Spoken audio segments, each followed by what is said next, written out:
Bonjour à tous et bienvenue sur Noir de Culture, le podcast qui décrypte les idées et les systèmes qui façonnent notre monde et qui impactent nos vies. Aujourd'hui, nous allons nous attaquer à une question fondamentale, celle qui sous-tend presque toutes les autres. Le lien indissociable et souvent opaque entre la monnaie et le pouvoir. Je vous propose de plonger dans les pages d'un livre qui a fait couler beaucoup d'encre, un ouvrage qui promet de nous révéler les dessous du système bancaire et des crises financières, monnaie et pouvoir, de Ludovic Greiling. Ce livre n'est pas un manuel d'économie classique. C'est une enquête. Un regard perçant sur les mécanismes qui régissent la création monétaire et les cycles financiers. Ludovic Greiling nous invite à sortir du discours habituel, à nous défaire de l'idée que le système est une force naturelle, incontrôlable. Il soutient, au contraire, qu'il s'agit d'une construction humaine, intentionnelle, qui sert les intérêts d'une élite et qui, par sa nature même, est vouée à générer des crises. La première idée maîtresse du livre, c'est que la monnaie n'est pas une simple unité d'échange. C'est un instrument de pouvoir. Greiling nous explique comment les banques commerciales créent la monnaie ex nihilo, c'est-à-dire à partir de rien, à chaque fois qu'elles accordent un crédit. C'est un concept qui peut paraître abstrait, mais il est au cœur de tout. La monnaie que vous utilisez tous les jours, celle qui fait tourner notre économie, est en grande partie le résultat d'une dette.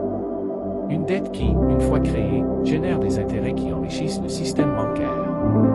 Le livre nous montre comment cette capacité à créer la monnaie donne un pouvoir immense à ceux qui la détiennent. Ce n'est pas seulement le pouvoir de contrôler les flux financiers, c'est aussi le pouvoir de façonner les politiques publiques, de peser sur les décisions des gouvernements, de dicter les conditions de vie de millions de personnes. Les institutions financières ne sont pas des acteurs neutres dans le jeu économique, elles en sont les principaux architectes. Une autre partie cruciale de monnaie et pouvoir est l'analyse des crises financières. Pour Greiling, ces crises ne sont pas des accidents de parcours. Elles sont le résultat logique et inévitable d'un système qui fonctionne sur la dette. Le livre démontre le mythe de la main invisible et nous expose une réalité bien plus brutale. Les crises sont les moments où la concentration du pouvoir s'accélère.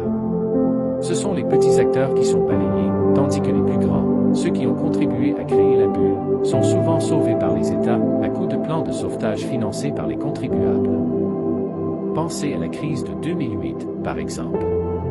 Le livre décortique la façon dont le système a d'abord encouragé l'endettement massif, enchaînant les crédits douteux, avant de s'effondrer comme un château de cartes. Et qui a payé la facture?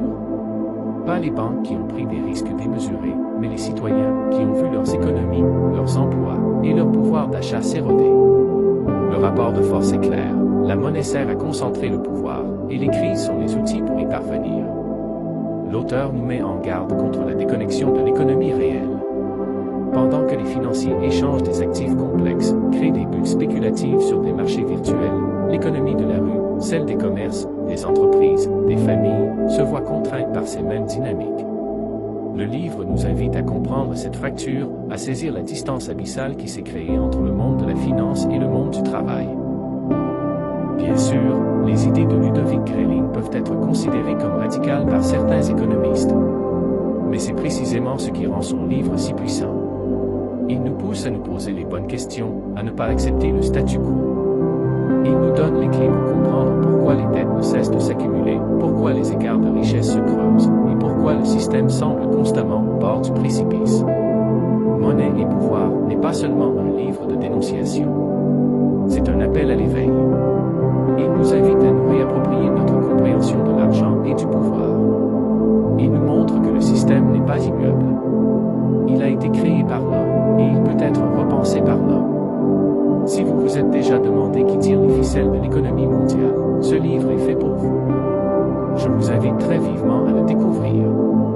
La bonne nouvelle, c'est que cet ouvrage est disponible gratuitement en ligne sur le site livre21.com. C'est une lecture essentielle pour quiconque souhaite être un citoyen éclairé, capable de comprendre les forces invisibles qui agissent sur nos vies. C'était Noir de Culture. Merci de nous avoir écoutés et à la prochaine